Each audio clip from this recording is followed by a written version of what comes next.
let me take my fourth swing at it. Apparently fourth time is a charm. Arman Tsarukyan will be taking on Ruffy. Now, I love it. I gotta tell you, I had some problems with the Charles match. I had some problems just because I've seen those guys fight.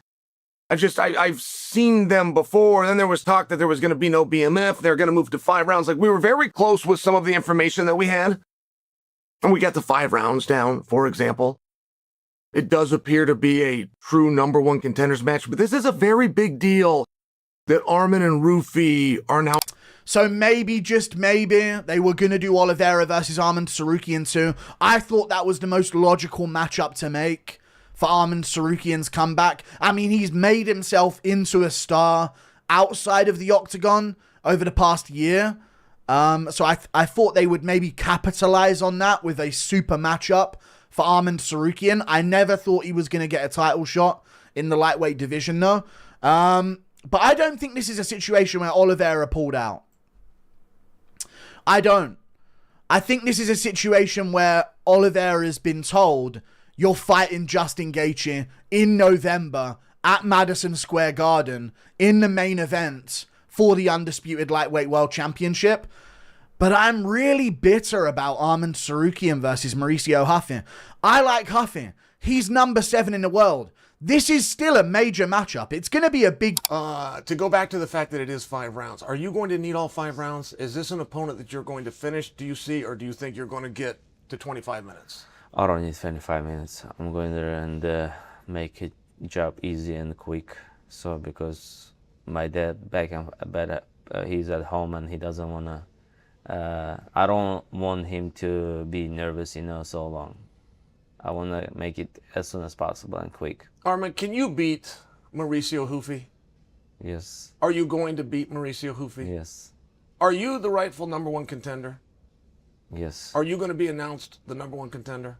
Already number 1. Arman Tsarukyan, he's insanely flexible. He's like jacked, super muscular, but like ridiculously mobile. He does all these crazy exercises where they're like twisting him in weird positions. It's very unusual for a guy that's that strong to be that agile and mobile. Look how flexible he is. Wow. This is him with Khamzat Chimaev. Khamzat rolls through everybody, and he's having a hard time controlling this guy 2 weight classes below him, which is very impressive. It up, the son of a billionaire. Why wouldn't you do that, right? And he's taking on Mauricio Ruffy. Now, Mauricio Ruffy is a very dangerous guy. We saw him at the White House. He absolutely smoked Michael Chandler. And that was one-way traffic all day long. Against Rafael Fiziev at the start of the year, the man's been busy. This is the 3rd fight of the year, by the way. Against Fiziev, 2nd round, knocked him out. I think it was a straight right hand, right? Beautiful shot, took him out. But before that, it was Paris, Benoit Saint-Denis. And Benoit Saint-Denis absolutely ragdolled him before getting a submission due to face crank in the 2nd round, right? And if Benoit Saint-Denis can ragdoll Mauricio Ruffy all around the place, then you better bet your bottom dollar that Arman Tsarukyan. What is going to be my pick for this fight? I'm going to be going with Arman Tsarukyan. I'm going to go with the odds here and going with how most people think. And I'm going to go a bit of a later submission. I'll go like 3rd round submission in this one. I think it'll be a little bit later than the Saint Denis fight, but we'll have to see how that ends up going. So why am I going submission a bit later? Well, a couple reasons for that. So if you look at Arman, while he does have a great ground game, it's the least amount of method victory for him. So only 26% of his wins, just 6 total, are by submission. He's got more knockout and more decision wins. So that's another reason why I'm leaning a bit of a later submission. The UFC lightweight division just tossed a live grenade into its title race, and it's Arman Tsarukyan versus Mauricio Ruffy. On one corner, you've got Arman, a non-stop wrestling machine, and on the other side stands Ruffy, a heavy-handed striker with nothing to lose. The books claim Arman as the clear favorite, but if you listen closely, you'll hear the analysts leaning in, wondering if Ruffy's power and improved defense might turn this into a highlight reel knockout before Arman's game plan even has a chance to start. So, who really holds the edge when pressure meets pure knockout danger? And what does this war tell us about who is next in line for the gold? Champion, but still, an Arman Tsarukyan versus Mauricio Ruffy. I'd put money on it early that he's going to go out there and ragdoll Mauricio Ruffy, but you never know. He might shoot and run onto a knee. He might get caught by a spinning wheel kick. Ruffy might just develop the best takedown defense known to man seemingly overnight, right? He does well striking, so he has a good right hand, left hook. Kicks okay, and spinning kick very well. But like mostly it's a right straight hand. He earlier had said that his wrestling isn't as elite as yours, but that his wrestling defense is, that he thinks he can stop the takedown. Is that something that you see? I mean, he can stop me my first takedown, second takedown, but what about if I'm going to shoot 25 minutes? How he's going to... The other thing I'll mention is that Arman's striking has become much cleaner since it's been much cleaner over the years, for sure. His ability to mix takedowns with boxing combinations should be very interesting. So yeah, like I said, I'm leaning Arman by submission in this fight. I think that's probably how most people are picking. Again, even Tapology has it there. But I just will warn people in this fight, we did see Arman get clipped in that Joaquim Silva fight. I know there's a couple fights back. Ruffy does have devastating knockout power. Arman's got to be careful here. Don't mess with fire here. Arman's best method here would be to go for those takedowns. Again, he didn't get a ton in some of his past fights, but he's got to go for those takedowns. He's got to work that ground game. If he stays striking, I think he'll become... Acho que Arman consegue derrubá-lo, dar uma cotovelada nele, então ele consegue uma finalização. Vejo acontecendo, mas sabe, é uma luta. Qualquer coisa acontecer. Sim, eles estão na casa, rapaz. Derrotar o Herta.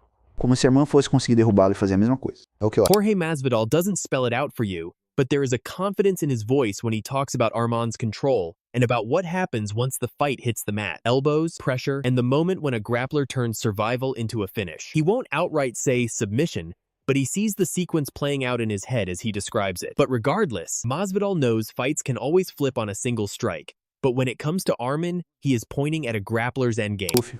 Não acho que nessa pequena janela de tempo de que 7 a 8 meses o wrestling dele tenha melhorado para alcançar Arman. Especialmente com as imobilizações corporais, sabe, para quedas no corpo. Acho que ele pode dar uns golpes de perna única, coisa assim, mas quando chegar no octógono e o Arman prender as mãos nele, ele vai derrubá-lo. E não acho que ele tenha melhorado muito desde... Luta com o PSD. Sim, quando ele colocar as mãos nele, ele vai derrubá-lo. Não vejo isso, sabe? Ele vai abrir muitas brechas. E o Arman também é muito bom, não só no wrestling, mas em causar dano, sabe? Dando cotoveladas e socos nos caras. Acho que ele vai parar. E eu gosto do Ruffy, cara. Quero vê-lo vencer, mas... And when he shifts his focus to Ruffy, the story only gets sharper. Ruffy's wrestling has not had enough time to catch up against Arman's upper body takedowns and leg attacks. It is almost inevitable. From there, it is also about damage. Arman's ability to create openings while on top is where Masvidal's vision culminates. Well, I definitely look at it from the Arman side first, right? Like, because he was supposed to have that title shot with Islam at UFC 311, I think it was, at the beginning of 2025. Fuck that all up. Yep. We fucked that up, and like he ends up in a situation where now he's in Dana's doghouse. And I mean, you know, you go back, there was the 300 incident when he gets into the altercation with the fan on the way to the cage for Charles Oliveira. You have the headbutting issue that he had with Hooker before their fight in Qatar, and like it feels like he's kind of this loose cannon that the UFC's been dealing with, which it hasn't helped his cause. But like the reason this one is sort of glaring is now you realize that 2026 is going to go off the calendar without him getting that title shot. So 2 full years of this guy being basically a deserved champion who doesn't actually fight for a title. And I think that the reason, I mean, I love this fight, man. I think it's fun. Like, you look at it, you know, Ruffy coming up, he's a guy who's super hungry, been dying to get into this kind of catapult situation where he can just kind of take that pole position for the contender. But from Arman's perspective, I'm like, man, this is a minefield to have to fight this guy to get to your title. Conversely, Chuck Mindenhall talks about the potential of Arman's title shot at UFC 311, the one that slipped through his fingers and changed everything. From there, it's one complication after another, the sense that Arman's become a loose cannon the UFC has to manage. A deserving champion in everything but name might go 2 full years without touching gold. On the other side, Ruffy, seeing this as his catapult moment, his chance to leapfrog into contender status. It's a minefield. That's the tension Chuck leans into, the story behind the strikes, the stakes that make this fight impossible to ignore. Então, achamos que o Arman faz a mesma coisa que o BSD fez. Correr pela grade, agarrá-lo e derrubá-lo. Esse seria meu plano de jogo se eu fosse treinador dele. Atacar nas pernas dele. Não arrisque em pé. Sim, mas acho que Arman é um pouco melhor, então ele vai se movimentar.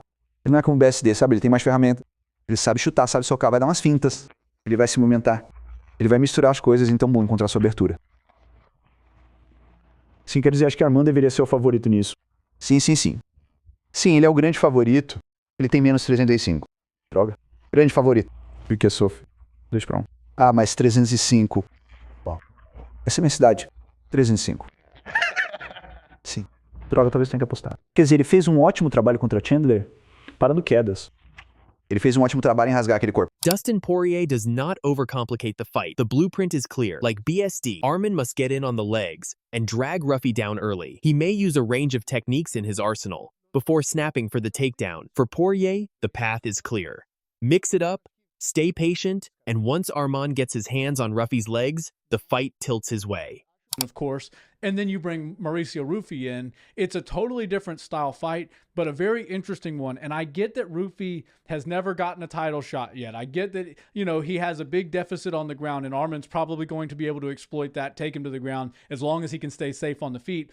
But Arman versus Ruffy is very interesting because it's a very clear #1 contender fight for one man. I don't think if Ruffy beats Arman that he draws into Justin Gaethje, but I think Arman Tsarukyan beating Ruffy would absolutely be the nail in the coffin, or the final statement that Arman needs to make ever since he backed out of the title fight with Islam Makhachev a couple of years. Furthermore, the Barnhill brothers acknowledge Ruffy's hunger for the title shot, but the gap on the ground remains. If Arman can stay safe on his feet, he'll exploit that deficit, drag Ruffy down, and control the fight where it matters most. This is a clear #1 contender fight, and the path forward looks very different depending on who wins. A Ruffy upset might not be enough to leapfrog him straight to the champ, but an Arman victory? That's the final statement he's been chasing ever since he stepped away from the title fight with Islam Makhachev. Win here, and the door to gold swings open. Lose, and the dream slips further out of reach. If he beats Arman, he's gonna fight Justin Gaethje next year.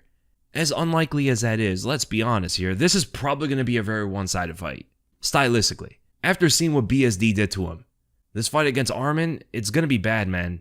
I'm going to be honest, man, I think this is one of the more one-sided fights you can make, because although Mauricio Ruffy is an excellent striker, he's very versatile, has flashy techniques, can knock you out with so many shots, his performances are stellar, but that's mostly against guys who weren't able to take him down. We saw what BSD did to him. BSD bullied Ruffy out there. And he's a far cry from Arman Tsarukyan's wrestling. Like, it's a whole different level. Arman's the best wrestler in this division. And the only guy that's close is Gamrot, but the difference is Arman's a lot more dangerous when it goes to the ground. He beats you up bad, cuts you open with elbows, tries to knock you out with ground and pound. He has excellent submissions, very top heavy. The guy's incredibly strong. He's very flexible too. It's hard to get out from under him. And Ruffy had all he could handle with BSD on the ground. Arman is going to take this to a different level. While the Weasel may give Ruffy his flowers for his striking and versatile techniques, he still cannot compare to a guy like Arman. Most of Ruffy's wins came from fighters who couldn't drag him to the mat. But Arman is on a whole other level. He is the best wrestler in the division, but far more lethal once the fight hits the canvas. He's strong, flexible, and nearly impossible to escape once he's on top. So, to me, I think Ruffy has a lot of potential. I think that he's going to be dangerous early on. He's got a lot of excitement here. There could potentially be a KO here from him early on. Like, I could see him maybe just, you know, having the right stance, having the right movement where Arman Tsarukyan can't really find that takedown on him early enough. And Ruffy just bombs him, and it's a crazy moment. Like, oh my fucking God, Ruffy's next up. You know what I mean? It's not outside the realm of possibility, but thinking logically, I just feel like Arman Tsarukyan in this matchup, once he gets those takedowns, bro, it's wraps. Like, I just really feel like he's going to take down Ruffy and beat the fuck out of him with elbows. I don't think this goes the distance. I think he will finish Ruffy via ground and pound TKO, maybe by submission. I mean, I definitely feel like the grappling of Arman Tsarukyan is a huge factor here. Similarly, Bedtime MMA acknowledges the chances of Ruffy securing an early explosion, but those chances are slim. It's not outside the realm of possibility. One clean shot, and suddenly everyone's talking about Ruffy as the next man up. But when shifting to logic, the narrative flips. Arman's grappling has the potential to make all the difference. Once those takedowns land, it's over for Ruffy. Arman's wrestling is the key, and once he gets Ruffy where he wants him, it's just a matter of how the finish comes, TKO or submission. The outcome looks the same. Just sausages. But if I fight Ilya or Arman, I'm gonna absolutely rinse their lives. I'm just gonna absolutely terrorize them. You know what I mean? Yeah. Like, but if I fight like Max Holloway or Charles Oliveira, I wouldn't, because I respect them and I like them. Yeah. Like, I respect, don't get me wrong, I respect Ilya, but we've had beef for years. I think he's a little helmet. So I'd love to fight him and give him shit. But Arman, I don't. That's a phenomenal. Bro, he calls people sausages. It's the best fucking thing in the world. I'm telling you. Arman Tsarukyan, I've got no respect for at all. He's just a rich kid He's like, Daddy's a millionaire. You know what I mean? So where does the respect? In Patty's eyes, Arman's just a rich kid, a millionaire's son who's never had to fight for anything. And then he throws down the challenge. If he ever shares the cage with either of them, he's going to make their lives a nightmare. It's bold, it's personal, and it adds another layer of heat to a division already buzzing with stakes. Because while Arman's chasing a title shot and Ruffy's chasing his moment, guys like Patty are lurking, ready to turn everyone's plans upside down. With Arman Tsarukyan's relentless wrestling and relentless top control stacked against Mauricio Ruffy's sharp, dynamic striking, experts overwhelmingly tilt the matchup in Tsarukyan's favor. While Ruffy possesses the explosive power and precision to score a highlight reel knockout if Tsarukyan gets lazy on the feet, analysts agree that the most probable path to victory is Tsarukyan grounding the fighting nerd's prospect, neutralizing his offense, and securing a clear decision or late ground and pound stoppage.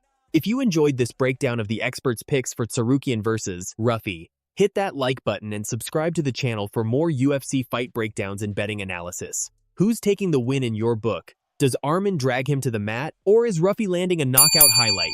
Drop your predictions in the comments below. Click the video on your screen right now to check out our full card breakdown, and we'll see you in the next one.